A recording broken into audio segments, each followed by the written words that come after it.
The late 19th century was a time of great change. The world was on the brink of a new century. Old empires were crumbling, new powers were rising. The United States, fresh off its victory in the Civil War, was eager to assert itself on the world stage. It looked beyond its borders with growing ambition. At the same time, Spain, once a mighty empire, was struggling to maintain its grip on its few remaining colonies. One of these colonies was Cuba, an island nation just 90 miles off the coast of Florida. Cuba's rich resources and strategic location made it a prize coveted by many. The Cuban people had long chafed under Spanish rule. They yearned for freedom and self-determination. In 1895, Cuban patriots rose up in arms against their colonial masters. The rebellion, known as the Cuban War of Independence, was met with brutal repression by the Spanish. Stories of Spanish atrocities against the Cuban people began to filter back to the United States. These tales of horror and oppression, whether exaggerated or not, found a receptive audience in the American public. Many Americans sympathized with the plight of the Cuban people. They saw parallels between the Cuban struggle for independence and their own nation's fight for freedom from British rule. The stage was set for a confrontation between the United States and Spain. As tensions mounted between the United States and Spain, a new force emerged to shape public opinion: yellow journalism. This sensationalistic style of reporting, characterized by screaming headlines and lurid tales, often exaggerated the truth for dramatic effect. Newspapers competed fiercely for readers. They were more than willing to embellish stories to boost circulation. The Cuban War of Independence provided fertile ground for yellow journalism to flourish. Two newspaper titans, William Randolph Hearst and Joseph Pulitzer, waged a circulation war that fanned the flames of anti-Spanish sentiment in the United States. Hearst, the owner of the New York Journal, and Pulitzer, the publisher of the New York World, used their newspapers to paint a picture of Spain as a cruel and oppressive power. They published graphic accounts of Spanish brutality against the Cuban people, often based on rumor and hearsay. These stories, though often lacking in factual accuracy, stirred public opinion in the United States to a fever pitch. The public clamored for action. They demanded that the United States intervene in Cuba and put an end to Spanish rule. Yellow journalism, with its sensationalism and disregard for factual accuracy, played a significant role in pushing the United States closer to war with Spain. Beyond moral outrage and humanitarian concerns, the United States had significant economic interests in Cuba.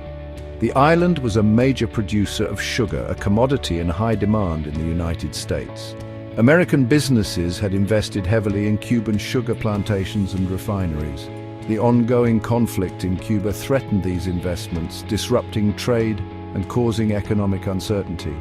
The Cuban War of Independence had a devastating impact on the Cuban economy, including American investments on the island. Sugar production plummeted, trade ground to a halt. American businesses, facing substantial losses, put pressure on the US government to intervene in Cuba. They argued that the United States had a vested interest in restoring order and stability to the island. This would protect American business interests. The US government, already inclined to sympathize with the Cuban rebels, was also mindful of the economic consequences of continued instability in Cuba. The desire to protect American economic interests in Cuba added another layer of complexity to the already tense situation. On the night of February 15, 1898, a tragedy occurred in Havana Harbor that would prove to be a turning point in US-Spanish relations. The USS Maine, an American battleship, exploded in a fiery blast, killing 266 American sailors. The cause of the explosion was immediately unclear. The American public, whipped into a frenzy by yellow journalism, was quick to blame Spain for the disaster. "Remember the Maine" became a rallying cry for those demanding war with Spain. Although subsequent investigations were inconclusive about the cause of the explosion, the sinking of the USS Maine solidified public opinion in the United States against Spain. The incident created an irresistible wave of public pressure for war, a pressure the US government could not ignore. The stage was set for a showdown between the two nations. Section 5. The Delhomme Letter, Insult to Injury. Adding fuel to the fire of anti-Spanish sentiment was the Delhomme letter, a diplomatic blunder of epic proportions. Enrique Dupuy Delhomme, the Spanish minister to the United States, wrote a private letter to a friend in Cuba. In this letter, he made disparaging remarks about President William McKinley, calling him weak and indecisive. The letter was intercepted and published in the New York Journal, one of the newspapers owned by William Randolph Hearst. The publication of the Delhomme letter caused a sensation in the United States. Americans were outraged by the Spanish diplomat's insults directed at their president. The letter was seen as an affront to the dignity of the United States. President McKinley, although personally inclined towards a peaceful resolution, found himself facing intense pressure to take a hard line against Spain. The Delhomme letter, coming on the heels of the USS Maine explosion, made war with Spain seem all but inevitable. Section 6. The Teller Amendment, a promise not kept. In April 1898, President McKinley, facing immense pressure from the public and Congress, asked for a declaration of war against Spain. The United States Congress, eager to respond to the perceived Spanish aggression, readily granted McKinley's request. However, in a move intended to demonstrate that the United States was not motivated by imperial ambitions, Congress included a provision known as the Teller Amendment in the War Declaration. The Teller Amendment stated that the United States, upon achieving victory in the war, would not annex Cuba. This provision was meant to assure the world that the United States was intervening in Cuba for purely humanitarian reasons, not to expand its own territorial holdings. However, the Teller Amendment would prove to be a short-lived promise. In the aftermath of the Spanish-American War, the United States, despite its pledge, maintained a significant military and economic presence in Cuba for decades to come. The Teller Amendment, while well-intentioned, ultimately failed to prevent the United States from exerting its influence over Cuba.